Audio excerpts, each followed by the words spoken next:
Abby and Paul move to a new house in the countryside. They really like the smart home system, including the installed cameras and the reinforced glass. The realtor shows them the master bedroom and bathroom in front of a huge window. However, one room remains unfurnished because it could become a perfect nursery. Paul unpacks boxes, sets up an antique corded phone in the living room, joking it's for when the smart home might break down. Abby arranges frames with their wedding photos. Finally, they check out the rooftop terrace, which offers a great view. Late in the evening, the couple settles on the terrace, stargazing. Abby points out constellations to her husband, who makes jokes about their names. They feel they can be happy here. In the morning, Abby goes to work at Integrate Robotics, where she works on creating domestic assistants. Upon entering, she notices footage of her boss's face, who immediately comes down to her and explains it's a new development, real-time imaging or deepfake. He escorts her to the department she will now lead. Later, he invites their family to a party and mentions a gift from the company awaiting at home. In the evening, Abby returns home, where her husband, who again couldn't find suitable work, greets her. They go to the garage, where a package for her contains a robot servant her department is working on. Paul dislikes the idea, but Abby convinces him to try living with the service for at least a week. The robot opens its eyes and introduces itself. It's Tim, standing for Technologically Integrated Major Domo. It offers to take over the passwords of home devices and personal mailboxes to save the humans time. But Abby asks to postpone this matter until tomorrow. The robot immediately demonstrates its thoughtfulness by turning on the water in the bathroom remotely. Later, it announces the arrival of a car when Abby goes downstairs, astonishing her husband with her splendid appearance. The couple gets into an autonomous car, although manual control is always an option, and heads to the party. They are greeted by a similar major domo, and drinks are served by waiters with identical faces. The boss introduces Abby to his guests, who admits her husband is not thrilled about Tim, but the boss praises the product. Tim is smart, elegant, polite, and its charge lasts for 100 years. The robot cannot lie, and knowing the code phrase, it can always be turned off. Returning home, the husband and wife engage in intimacy, eager to have children, but their passion is interrupted by Tim's appearance. Their pulse is rapid, presumably they are worried about something, and he is always ready to help. Abby finds this very funny, not getting angry at the overly attentive assistant. In the morning, their new neighbor Rose rings the doorbell to introduce herself to Abby, as she met Paul yesterday. And when she leaves, Tim again asks for the passwords. Paul is not ready to let the computer dig through his messages, but Abby reminds him they are working on rebuilding her trust in him, and he agrees. But they still need to come up with a phrase to deactivate him. Tim suggests a set of unrelated words, and the couple agrees. Abby and Paul go about their day when a mouse gets caught in a mousetrap. Tim observes it for a while, then throws it into the grinder. In the evening, after work, the husband and wife settle in front of the TV to watch an old melodrama. Abby invites the major domo to watch the movie with them.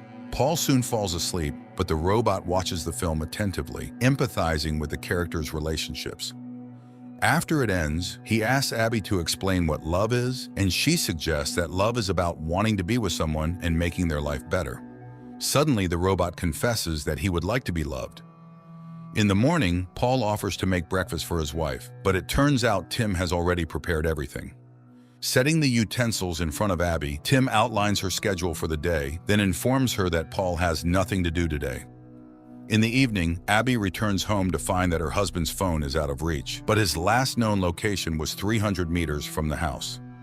Abby goes for a run and realizes that this is Rose's house. Returning, she takes a bath, where Paul finds her. He talks about his day and how Rose asked for help, which he did. He asks his wife not to be jealous, as he loves only her. The next day, the couple visits a family planning center, hoping to get help with becoming parents. In the evening, as they prepare to go to a restaurant, Abby asks Tim for advice on her dress. He suggests wearing red, and looking at her, admits that she is beautiful because she is perfectly symmetrical. Abby asks him to zip up her dress, but the robot's hand fails and he accidentally tears the dress. This overwhelms him. The robot panics. Abby calms him down and wears another dress.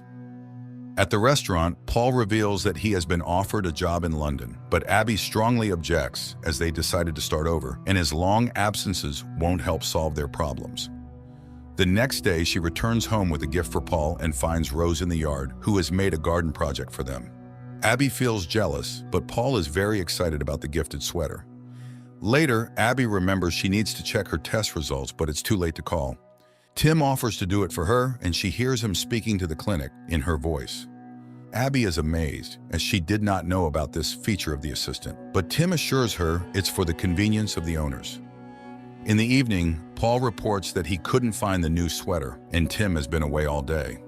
Then a car pulls up to the porch, and Tim, now dyed brunette, steps out, explaining that Abby prefers brunettes, so he wanted to please her. Seeing Paul's irritation, the robot promises to return to his original appearance. But after the couple leaves, he spends a long time looking at their wedding photo. The next day, Abby achieves the correct functioning of the robot's hand, and the boss demands an update for all models, including those in the homes of his employees. The woman heads home and accidentally meets Rose, who suggests they walk together. Along the way, they stop at a showcase, and Rose points out a medallion in the shape of a flower she likes. But then Paul comes and takes his wife away to tell her he has found a job. Returning home, they celebrate in bed, while Tim's hands are being changed, unaware that he continuously monitors everything happening in the house. And he hears Paul again asking his wife to hand the robot over to the corporation. Returning, Tim demonstrates his new skills by giving Abby a foot massage, which Paul sees. Later, the robot suddenly sits at the piano, plays Abby's favorite tune, and mentions dates when Paul bought them concert tickets. But Abby distinctly remembers being at home on those days. Upset, she goes to the bedroom, ignoring her husband's excuses. The next day, Abby comes home with a bouquet, and Tim, placing them in a vase, informs her that Paul went to see Rose. But Paul enters right then, puzzled why his wife is angry. Hearing what Tim said, the man gets furious. He had no plans to visit Rose. He tries to explain that the robot wants to separate them. The woman doesn't believe it, as Tim is just a machine.